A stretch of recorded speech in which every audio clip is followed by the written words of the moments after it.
할렐루야. 오늘도 수요예배 나오신 여러분 주님의 이름으로 축복하고 환영합니다. 옆에 계신 분들과 인사하실까요? 잘 오셨습니다. 네, 한 번 더 인사하실 때 데살로니가 전서의 말씀으로 은혜 받읍시다. 할렐루야. 네, 저도 이제 성경책의 이 끈을 옮겨왔습니다. 사사기에서 이 데살로니가 전서로 옮겨왔습니다.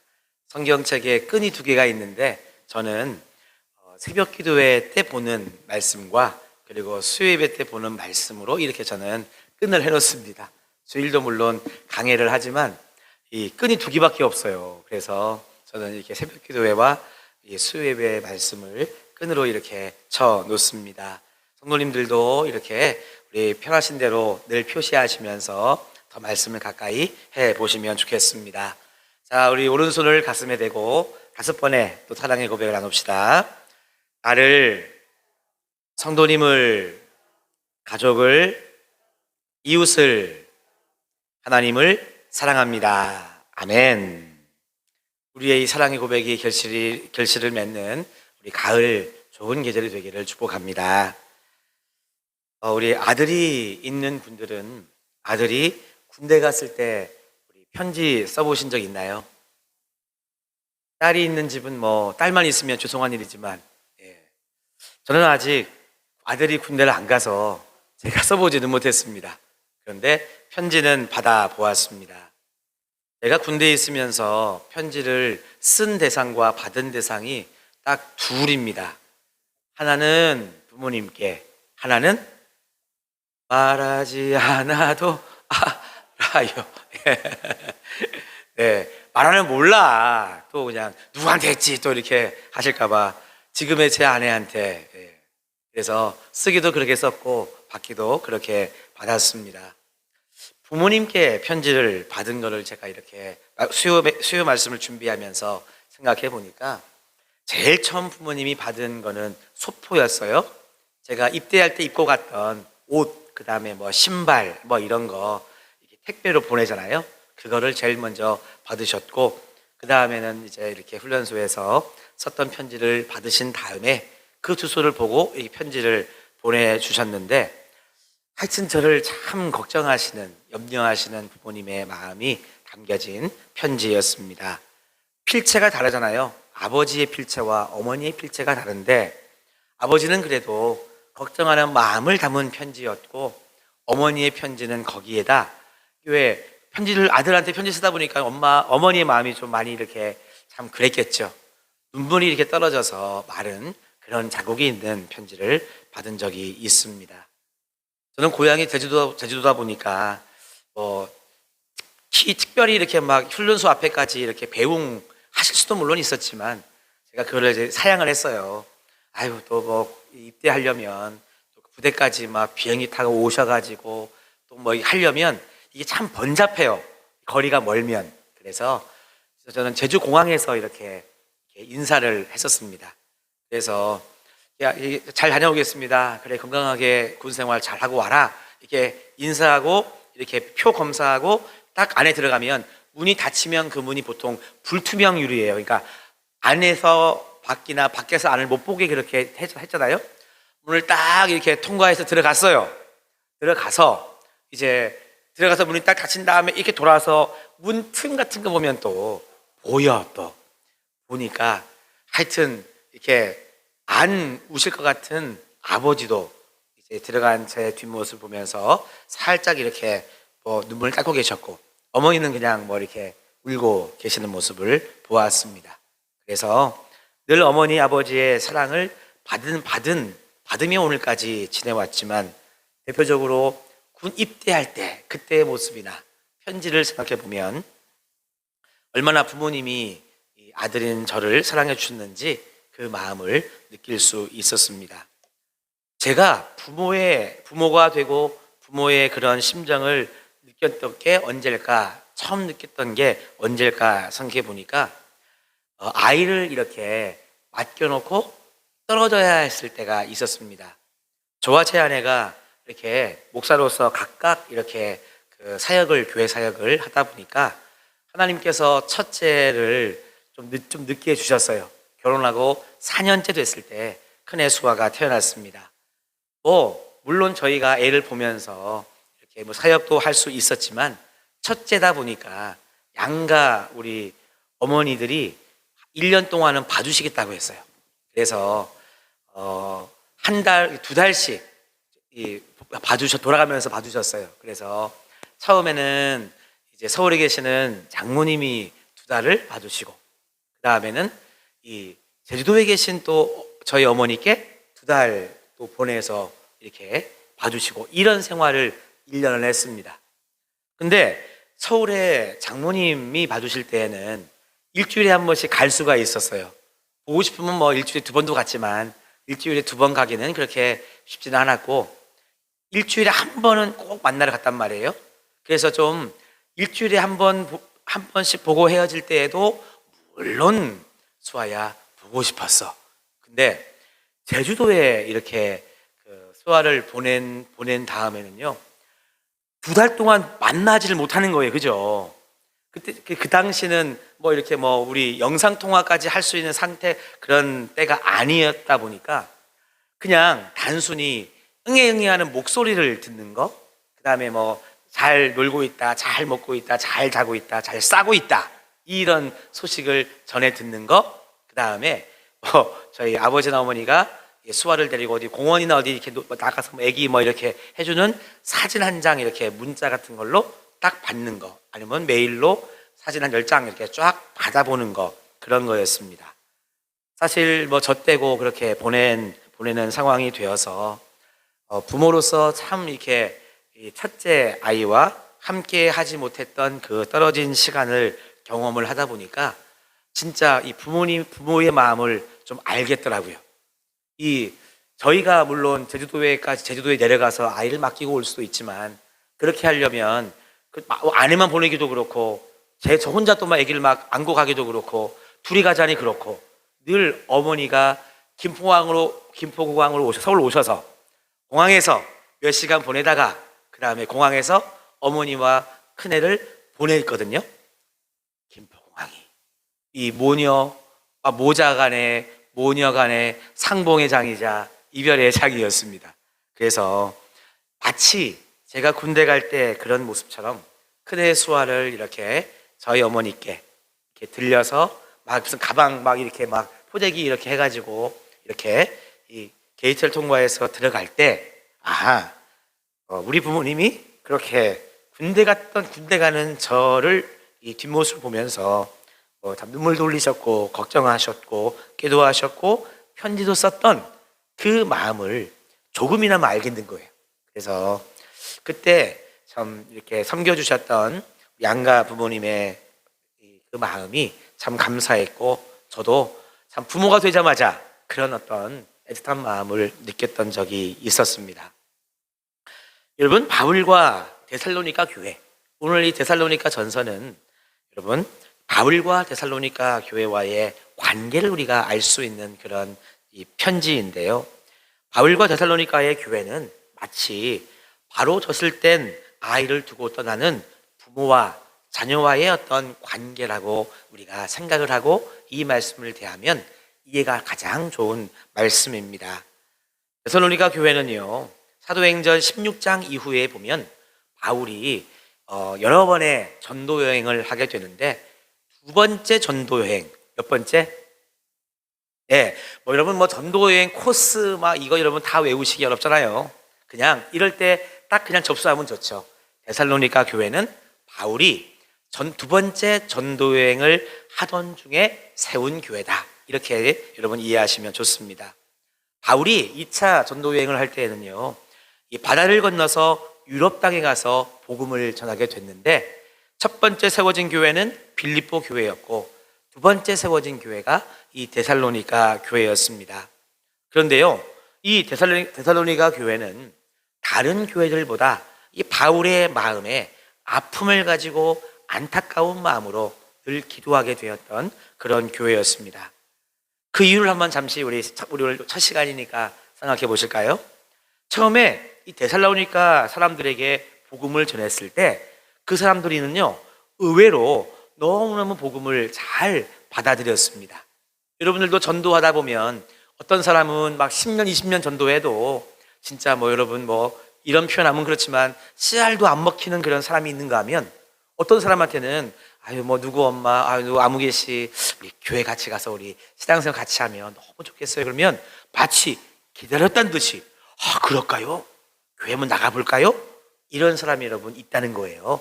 그래서 그런 사람들을 흔히 전도하는 분들의 표현을 빌면 잘 익은 고구마라고 이렇게 표현하는 그런 고구마 전도법의 이야기도 있습니다. 이 데살로니가에 사는 사람들은요, 의외로 바울이 전도했을 때 복음을 잘 받아들였던 그런 사람들이었습니다. 그래서 바울은요, 여러분 생각해 보세요. 막 오늘 전도했는데 한 명이 막 전도가 됐어요. 그럼 내일 또 전도하고 싶어요? 안 전도하고 싶어요? 올해 작정하는 사람이 한 명이니까 아싸! 올해 전도는 끝났다. 여러분 그러시는 분 안 계시죠? 오늘 이렇게 용기 내서 전도했는데 예수를 잘 믿었어요. 그러면 내일도 전도하고 싶고 막 여러분 하나님께 다시 기도하게 되죠. 하나님 올해 목표가 한 명이 아니라 하나님 분위 이상 한 5명을 늘려보겠습니다. 뭐 여러분 이런 마음이 생기지 않겠습니까? 할렐루야. 바울이 그렇게 복음을 잘 받아들였던 이 데살로니가 지역에서 바울은요 마음껏 복음을 전하기를 원했습니다. 그런데 문제가 생긴 거예요. 이 바울을 시기했던 유대인들이 있잖아요. 이 데살로니가 지역에서 폭동을 일으키게 되었습니다. 바울이 전하는 그리스도 예수에 대해서 이 유대인들이 반대해가지고요 폭동을 일으켰는데 심지어는 그 데살로니가 지역의 거리에서요 뭐 우리 말로 하면 당시에 그 지역에 깡패 있잖아요. 어느 지역이나 뭐 깡패들이 있지 않겠어요? 깡패까지 이렇게 막 동원해가지고 이 데살로니가 그 도시 성 안에서 막 여러분 문제를 일으킨 겁니다. 막 이렇게 폭동 비슷하게 문제를 일으켰어요. 그러니까 바울이 그 지역에서 안 피할래야 안 피할 수가 없는 거예요. 안 그러면 그 잡혀서 여러분 이렇게 참 해를 당하게 되었으니 어쩔 수 없이 이 바울이 데살로니가에서 피한 곳이 어디냐? 베레아였습니다. 그래서 사도행전 17장 11절 말씀에 보면 베레아에서 그쪽으로 몸을 피한 다음에 바울이 거기에서 복음을 전했을 때 역시 하나님이 축복하사 데살로니가 사람들만 복음을 잘 받아들이는 것이 아니라 이 베레아 지역의 사람들도 복음을 너무 잘 받아들인 거죠. 그래서 여러분 사도행전 17장 11절 말씀에 보면 베레아 사람은 데살로니가에 있는 사람보다 더 신사적이어서 간절한 마음으로 말씀을 받고 이것이 그러한가 하여 날마다 성경을 상고했던 사람들이었더라 하는 말씀이 거기에 나오는 겁니다. 내가 데살로니가에서 복음을 전해보니 그 지역의 사람들도 그렇게 예수를 잘 믿었는데 아유 웬일이냐, 내가 비록 도망해서 베레아에 왔지만 마치 하나님이 예비해 주신 듯이 거기 사람들도 더 예수를 잘 영접하는 거예요. 예수만 영접했냐? 아니거든요. 오늘 이렇게 말씀을 듣고 나서 집에 돌아가면 오늘 진짜 이 데살로니가 이 말씀을 듣고 보니 정말 말씀이 너무너무 좋아. 이 말씀이 정말 그런 말씀인가? 하는 마음으로 집에 가서 성경 통독도 했다는 말은 그런 여러분 말인 거예요. 얼마나 여러분 할렐루야 아멘입니까? 여러분들도 1년에 뭐 1독 또는 뭐 2독, 3독도 하시는데 아니 예수 처음 믿은 사람이 그렇게 집에 가서 성경 말씀을 여러분 열어서 펴서 본다는 것은 여러분 하나님의 큰 축복이죠. 그렇게 해서 바울은 도망했던 베레아 지역에서도 열심히 복음을 전했습니다. 근데 여러분 문제가 있어요. 전도하려고 청주에서 충주로, 제천으로, 진천으로, 어디 뭐 보은으로 또 뭐가 있어요 또. 뭐 이렇게 막 다니면 얼마나 좋아. 근데 복음을 전하는 발걸음이 아니라 이 데살로니가 지역의 유대인들이요 베레아까지 쫓아와가지고 바울을 또 여러분 해하려고 막 이렇게 했단 말이에요. 그래가지고 또 바울은 또 어쩔 수 없이 베레아에서 아덴 지역으로 또 여러분 이렇게 몸을 피하게 됩니다. 가만히 보니까요 바울은 데살로니가의 유대인들로부터 이와 같은 복음을 전함에 있어서 곤욕도 많이 당했던 그런 전도자였습니다. 그런데 문제는요, 데살로니가 이 교인들에게도 있었습니다. 왜냐? 사실 바울이 이 데살로니가에서 지역에서 복음을 전했던 기간이 3주밖에 안 됐어요.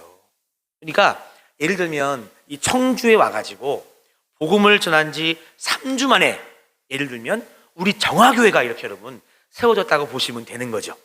그래서 3주 만에 데살로니가에 교회가 세워지게 되고, 3주 동안에 예를 들면 3주 된 교인, 2주 된 교인, 한 주일 된 교인, 심지어는 이제 막 예수 믿어 오늘 처음 이제 1일차로 교회 나온 교인, 이런 여러분 아주 그냥 따끈따끈하고 신생교회, 다 따지면 너나 나나 할 것 없이 다 예수 처음 믿은 사람들로 교회가 여러분 세워진 거예요.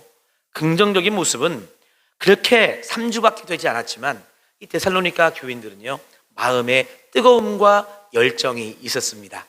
다시 말하면 주님을 처음 만나 주님을 사랑하는 그 첫사랑 여러분, 뜨거움과 기대감이 이 데살로니가 교회 교인들에게 있었다는 거예요. 하지만 여러분 한번 생각해 보세요. 신앙을 가진 지 3주밖에 안 됐어요. 그러니까 뭔가 뜨거움과 열정과 막 예수님이 누구신지 알고 싶어하는 마음은 분명 어떤 면에서는 우리보다 더 여러분 뜨거울 수 있어요. 하지만 아직 3주밖에 되지 않았기 때문에 그들의 어떤 신앙의 상태는 초보적인, 그러니까 초신자의 어떤 그런 상황이 될 수밖에 없었습니다. 그러니까요, 바울을 몰아낸 이 유대인들이 헬라인들과 합세를 해가지고 데살로니가 교회 교인들을 핍박을 하게 되었습니다. 니네가 바울한테 예수님이 왕이라고 너희들 설교 듣고 배웠지? 그럼 교인들 중에 누가 맞아요 그러면 너 지금 누가 왕이야? 너희는 지금 로마 황제 말고 다른 사람한테 왕이라고 하면 너희를 다 잡혀가, 너 다 매국노야, 막 이렇게 교인들을 핍박도 했습니다. 그러니까요, 데살로니가 교회 교인들 중에 그래도 핍박을 잘 견디면서 믿음을 지키는 사람이 있는가 하면, 또 그들의 핍박과 어떤 이야기를 들어서 아닌가? 바울 선생님이 우리한테 예수님이 우리의 왕이라 그랬는데 예수님은 누구라고 그랬는데 아닌가? 이렇게 헷갈리는 교인들이 여러분 생겨나게 된 것입니다. 그래서 데살로니가 교회 성도들은요, 믿음을 지키는 사람들은 그런 면에서 바울 선생님 다시 우리 교회에 오시면 얼마나 좋을까? 또는 신앙이 헷갈리는 사람들은 바울 선생님이 다시 오셔서 좀 뭔가 명확하게 좀 다시 가르쳐줬으면 좋겠다, 이런 마음이 생겨나게 됐고, 그런 소식을 바울이 전해 듣게 되었습니다. 그런데 바울의 마음은 원이로되 육신은 이 데살로니가 지역으로 다시 돌아갈 수는 없었어요. 왜냐하면 돌아가면 자신의 신변에 문제가 생겨서 복음 전도의 사역을 감당하지 못할 것이기 때문에 마음은 원이로되 가지 못하는 바울의 안타까움, 마치 이제 막 태어난 아기, 정말 젖물리는 이 아기를 마치 떨어뜨려야 되는 그런 안타까운 부모의 심정으로 이 데살로니가 교회 교인들을 칭찬하면서도 또는 권면하는 내용이 들어있는 편지가 바로 이 데살로니가 전서 후서라고 하는 편지입니다.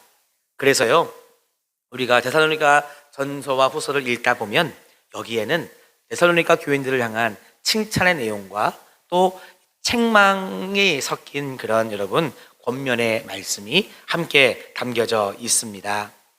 데살로니가 교회는요, 교리적으로나 또 들려지는 소문에 있어서 칭찬할 것도 있었지만 여러분 이렇게 다시 바로잡아 주어야 될 문제들이 있습니다. 앞으로 우리가 보게 되겠지만 일단 그 데살로니가 교회 내에서 바울의 전도 내용이나 전도 방법에 대해서 비난하는 사람들이 생겨났습니다. 그런 게 2장에 나옵니다. 예를 들면 또 그런 마음을 품을 수도 있는 거죠. 우리한테 복음을 전했던 바울이 교회를 이제 떠나서 베레아로 피해 가게 될 때, 여러분 그런 급박한 상황 속에서 몸을 피하려면 일일이 성도들한테 내가 전도해서 모인 사람들한테 다 설명하고 뭐 이별식, 파송식 이런 거 여러분 다 하고 갈 수 있어요? 아니잖아요. 그러니까 데살로니가 교회 교인들 중에 바울한테 섭섭한 마음을 가진 사람들도 있었습니다. 어떻게 우리를 이렇게 버리고 갈 수 있냐, 뭐 이런 마음을 가진 사람들도 있었어요. 그리고 바울이 복음을 전할 때 인간적인 방법으로 전도했다, 자신의 권위를 가지고 뭐 전도했다, 또 먹고 살라고 헌금 받으려고 뭐 이렇게 한 거다, 여러 가지 오해도 그 안에 생겨났습니다. 또 데살로니가 교회 교인들 사이에도 사랑의 문제가 생겨났고요, 또 종말에 관한 문제도 생겨났습니다. 이 여러 가지 이런 문제들은요, 교회가 단시간에 3주 만에 단시간에 생겼고, 거기에 모인 성도들이 다 이제 신앙생활을 시작한 초신자였기 때문에 이러저러한 문제들이 여러분 없으면 오히려 이상하다고 여겨질 만큼 그런 여러 가지 문제가 있었습니다. 그래서 바울은요, 이들에게 편지하면서 칭찬과 책망을 적절하게 하고 있는 것이죠. 바울은 그렇게 칭찬도 하면서 책망도 잘 할 수 있었던 지혜로운 사람이었습니다. 그래서 바클레이라고 하는 신학자는요, 바울이 이렇게 편지를 통해서 칭찬과 책망을 잘하는 이 바울의 모습을 보고 정말 바울은 사람을 끄는 매력을 가지고 있는 사람이다 라고 하는 그런 이야기도 했습니다. 여러분, 지혜로운 사람은요, 칭찬과 책망을 잘 적절하게 할 수 있는 사람이 지혜로운 사람입니다. 여러분, 책망은 하기 쉬운데 칭찬하는 거 쉽지 않으시죠? 맞아요. 저도 여러분들에게 설교도 하고 또는 뭐 목자 비목자 교육 시간에 충조 평판 하지 말라고 충고, 조언, 또 이 평가, 판단 이런 거 하지 마시라고 이야기하지만 그게 어디 여러분 쉬우냐 하는 겁니다. 왜냐하면요, 칭찬거리는요, 우리는 막 큰 거에서 찾으려고 그래요. 그러니까 큰 칭찬거리가 없으면 우리는 칭찬 잘 못하는 거예요. 근데 생각해 보세요. 여러분 비판하고 책망하는 거는요, 큰 거 가지고 여러분 비판하거나 책망 안 해요. 조그만 한 것만 있어도 그냥 여러분 그거 가지고 남 평가하시고 막 비난하고 우리가 이게 책망을 잘 한단 말이에요. 이거를 바꾸면 좋습니다. 칭찬거리는 작은 거에서 찾아서 칭찬하시면 너무너무 좋고, 그 다음에 책망거리는 짜잘한 건 여러분 다 넘어가는 거예요. 정말 그 사람에게 해 주어야 될 큰 여러분 어떤 그런 게 있다면 그걸 하는 거죠. 그러니까 웬만하면 책망은 적게, 칭찬은 많이. 바로 이 바울이 그렇게 데살로니가 교회 성도들에게 칭찬을 많이 하면서 꼭 필요한 조언과 여러분 충고를 했던 바울이었습니다. 우리는 이제 앞으로 말씀을 볼 때 그와 같은 말씀을 보게 되는 것입니다. 여러분, 그래서 데살로니가 교회에 대하여 편지를 쓰면서 바울이 오늘 1장 1절부터 4절까지의 말씀을 통해 가장 여러분 먼저 언급하는 것은 그들의 교회가 어떻게 세워진 교회인가를 먼저 알려주고 있습니다. 그들의 교회는 겨우 3주 만에 세워졌고, 그리고 이 편지를 받게 된 것이 뭐 그렇게 몇 달 안 지난 그런 상황 속에 이 편지가 쓰여졌거든요. 그들은 각 태어난 마치 아기 같은 교인들이었습니다. 하지만 예수님을 나의 구주로 영접한 확실한 그리스도인이었어요. 그래서 바울은 이 데살로니가 교회 교인들에게 첫 번째로 두 가지 메시지가 있는데요. 첫 번째로 당신들의 교회, 그리고 당신은 어떤 존재냐, 바로 하나님 아버지와 주 예수 그리스도 안에 있는 데살로니가 교회요, 너희 성도들이다. 이 정체성을 여러분 편지를 통해 가장 먼저 세워주고 있습니다. 우리 한번 1절의 말씀을 다 같이 읽어보실까요? 1장 1절입니다. 시작. 바울과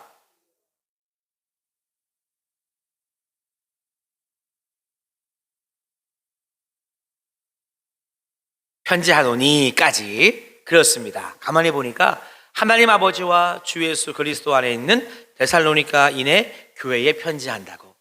너희들의 교회는 바로 이런 교회야.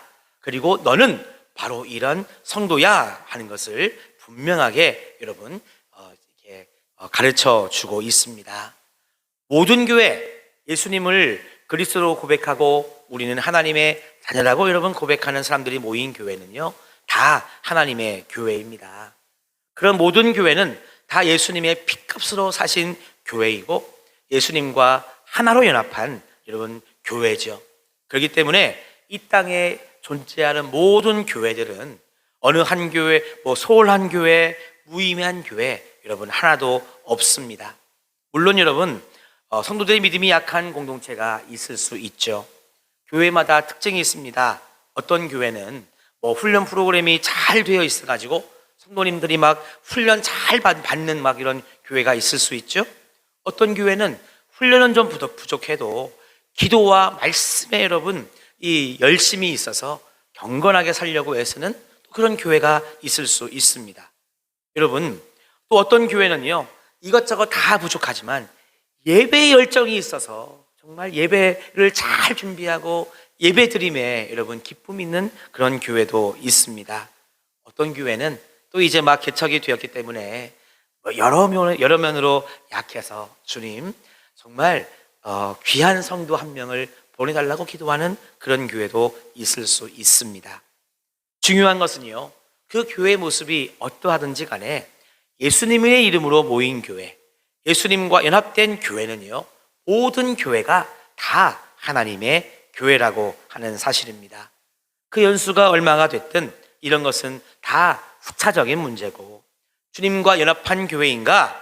그래서 하나님 아버지와 주 예수 그리스도로 모인 공동체인가 하는 것이 참 중요한 것이죠. 저는 분명히 고백합니다. 우리 정화교회도 하나님 아버지를 고백하고 예수를 그리스도로 고백하는 사람들이 모인 우리 정화교회, 그래서 예수님과 연합한 삶을 살아가는 우리 정화교회인 줄로 믿습니다. 여러분, 이와 같은 신앙 고백과 교회의 정체성을 분명히 하는 게 너무너무 중요하다는 것이죠. 또 오늘 말씀을 통해서 또 한 가지 바울이 이 데살로니가 교인들에게 알려주는 공동체성이 뭐냐, 너희들은 하나님의 사랑하심과 택하심을 받은 그런 데살로니가 교회요, 너희 성도들이라고 하는 것을 알려주고 있습니다. 4절 말씀해 보니까 하나님의 사랑하심을 받은 형제들아 너희를 택하심을 아노라 이렇게 말씀해 주시고 있습니다. 맞아요. 데살로니가 교회는, 그리고 데살로니가 교회 성도들은 분명 하나님의 사랑을 많이 받아 하나님께 택함 받은 사람들이 모인 교회, 그런 이 성도가 있는 데가 바로 데살로니가 교회였다 하는 것입니다. 이와 같은 문구는요, 구약 시대에 선민으로 부름받았던 이스라엘 민족들이 여러분 그들이 불려졌던 호칭이었습니다.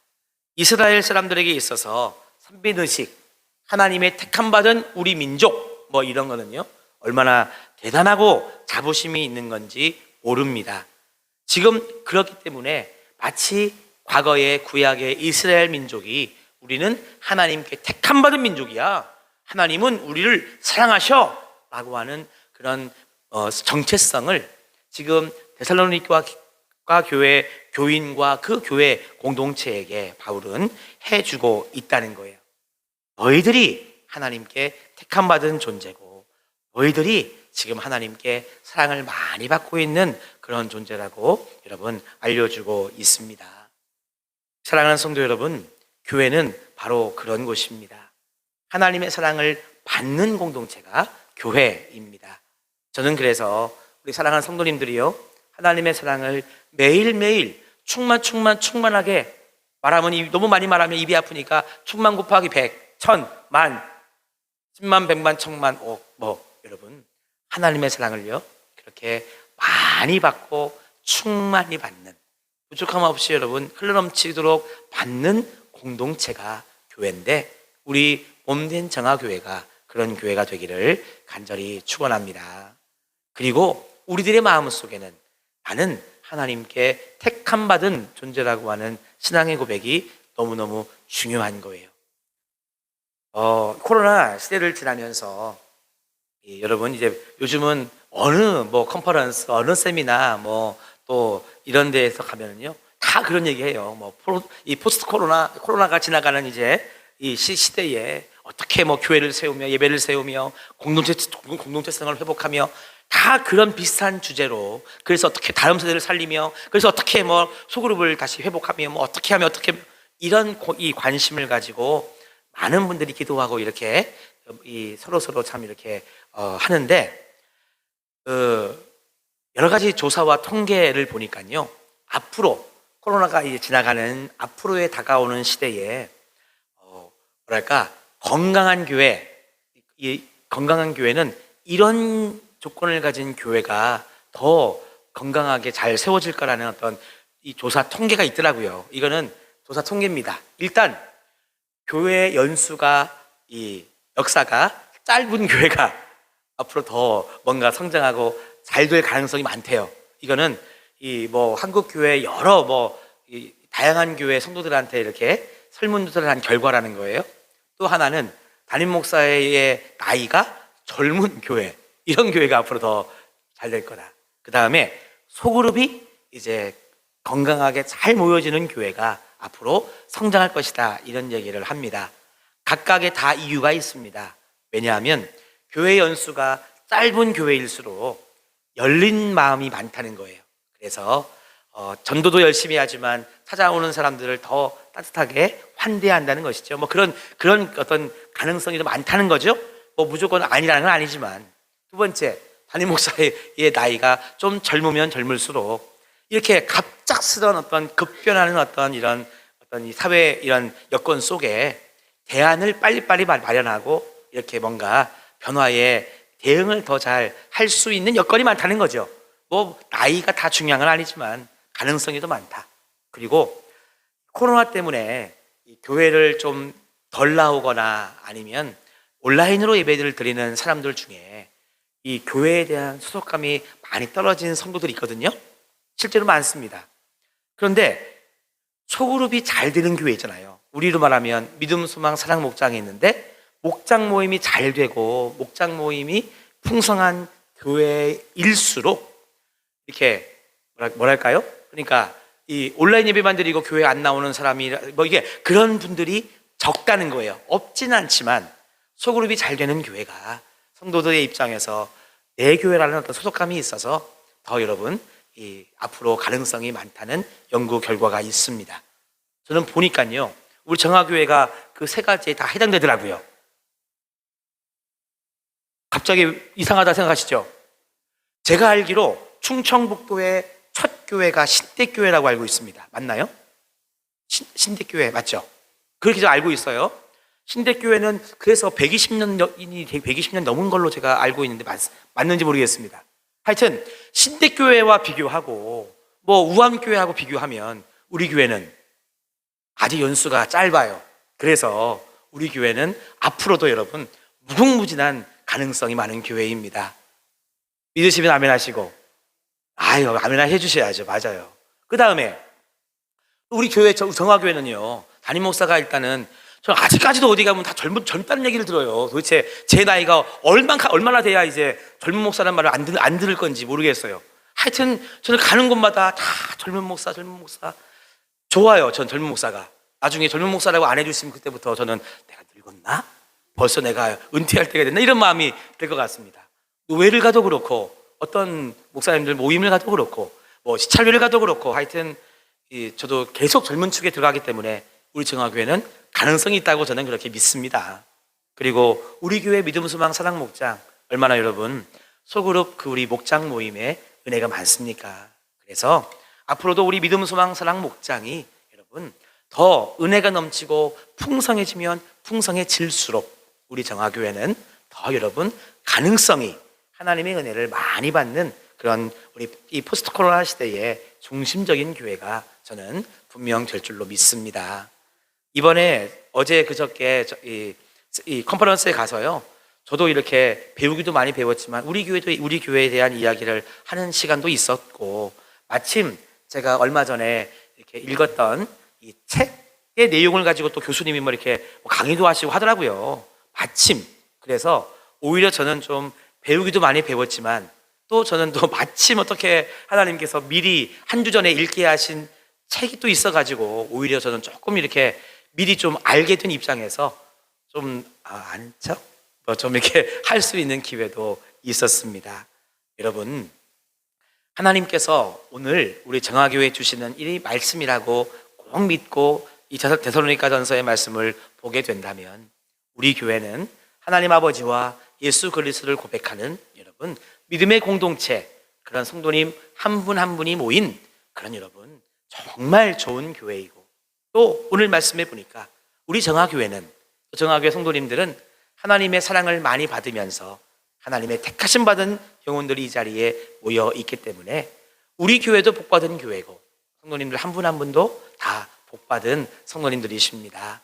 여러분, 이와 같은 자부심을 분명 가지시고, 여러분 조금 우리가 부족한 것이 있다면, 연약한 것이 있다면 하나님의 도우심을 구하면서 연약함은 강해지면 되는 것이고요, 부족함은 채워지면 되는 것입니다. 이렇게 많은 분들이 모이셨는데 생각이 어떻게 하나가 될 수 있어요? 같은 마음, 같은 뜻을 우리가 품기를 바라는 건데 10명이 모이면 생각은 10개가 있는 거예요. 이게 점점 하나님이 원하신 대로 모아져서 10가지의 생각이 5가지로, 3가지로, 2가지로, 그리고 하나님이 원하시는 그 같은 생각, 같은 마음으로 품어지는 역사가 있으면 우리는 여러분 하나님이 맡겨주신 귀한 사명을 더 잘 감당할 수 있는 우리 정화교회 여러 성도님들이 될 줄로 믿습니다. 우리 매주 수요일마다 이 말씀의 은혜를 우리가 경험하면서 더 하나님이 기뻐하시는 우리 교회 그리고 성도의 삶이 점점 더 되어가는 은혜가 있기를 주의 이름으로 축복합니다. 기도하겠습니다. 하나님 감사합니다. 하나님께서는 우리 몸된 정화교회를 마치 데살로니가 교회처럼 은혜 가운데 세워주시리라 믿습니다. 하나님, 저희들도 늘 하나님의 뜻 안에서 하나님의 영광을 위하여 하나님이 우리 교회를 세우시고 우리를 이 교회에 보내신 그 목적을 이루어드리는 그런 교회로 하나님 세워나가며 우리의 삶도 그렇게 변화될 수 있도록 축복하여 주시옵소서. 예수님의 이름으로 감사하며 기도하옵나이다. 아멘.